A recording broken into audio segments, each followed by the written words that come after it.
5 ways to make small space into spacious. By making a few simple changes, you can create the illusion of more space and improve the overall look and feel of your home.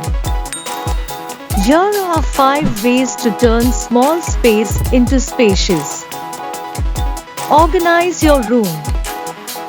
Make sure to organize neatly arranged items, especially those that take up valuable floor space. You may even want to keep some of these things around, but make sure they don't take up too much space. Create walkway. One way to make rooms in your home appear larger is to create walkways. By removing obstacles and making it easier to move around, you can make a room seem more open and spacious. Choosing of lights and colors.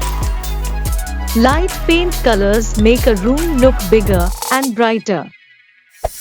Light and bright walls are more reflective, making a space feel open and airy, which helps maximize natural light's effect.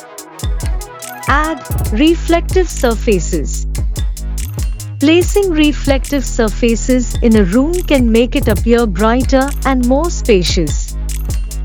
So if you want to make your room look bigger, consider adding some reflective surfaces. Use multifunctional furniture. For example, convertible sofas, coffee tables with storage. By following these tips, you can turn even the most cramped space into a comfortable and inviting one.